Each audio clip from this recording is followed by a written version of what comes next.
We track our macros, optimize our sleep, and monitor every heartbeat. But despite this biological maintenance, many still carry a quiet, unshapable emptiness.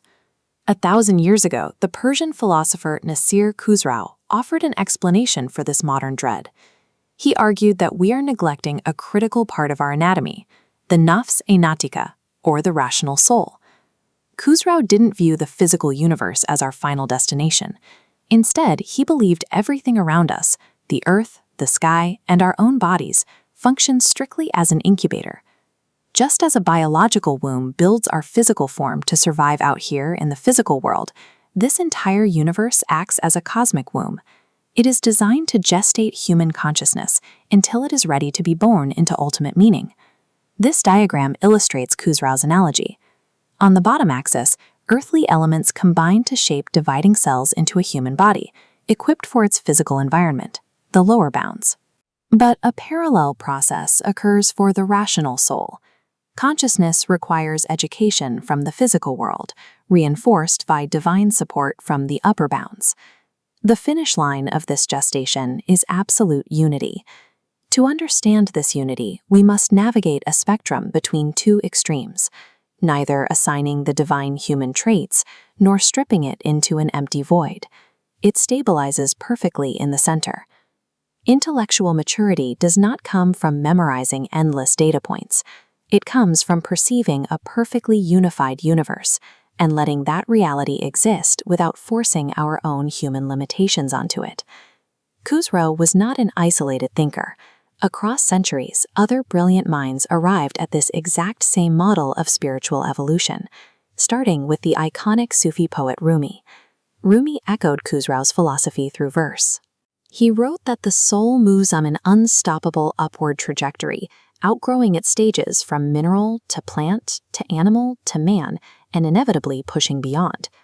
If we move from Eastern poetry to classical Greek logic, we find the exact same architecture.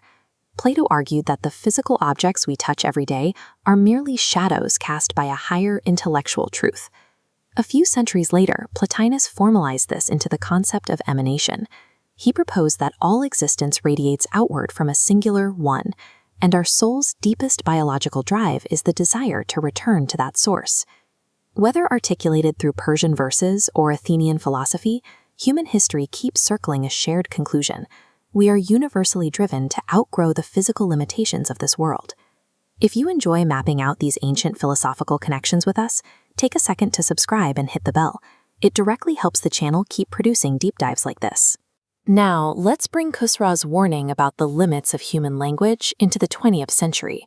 The German philosopher Martin Heidegger spent his life trying to define this simple concept of being. Heidegger realized that defining existence with words turns it into a mere object, effectively hiding the very being he sought to reveal. This linguistic struggle mirrors the impasse Khosrow identified a millennium earlier. Absolute truth resists being categorized by the limitations of human vocabulary. Look to ancient Eastern traditions, and the parallel is striking. Taoism is built on the foundational rule stated by Laozi. The Tao that can be told is not the eternal Tao. If you have the words for it, you have already missed it. So how do we finally grasp it? Khosrow wrote that the final requirement before the soul is born is to become dead to desires. This directly mirrors the Buddhist pursuit of nirvana, extinguishing the flames of physical craving to finally wake up. Achieving the highest level of consciousness requires a dual surrender. You have to admit the limits of your own intellect, and you have to starve the endless appetites of your physical body. Which brings this ancient philosophy straight into our modern digital existence. Our daily lives are dictated by algorithmic dopamine hits, specifically engineered to keep our attention trapped entirely in those lower bounds. Khosrow's goal was ultimate unity, but we currently swim in a fragmented overload of superficial information, bouncing endlessly from one shallow craving to the next. By obsessively catering to every psychological and physical impulse, we actively withhold the exact nourishment our rational soul needs to mature. True autonomy today is not about acquiring the means to get everything you want. It is about developing the power to stop wanting entirely, giving your consciousness the space it needs to finally grow up. The intellect functions as a living entity, demanding specific spiritual nourishment to sustain its development. Ultimate truth is simply too vast to be captured by human concepts. It cannot be studied, it has to be experienced through complete detachment. And the true life of the mind only begins on the day our enslavement to basic physical desires comes to an end. Look at the physical world around you as a temporary incubator.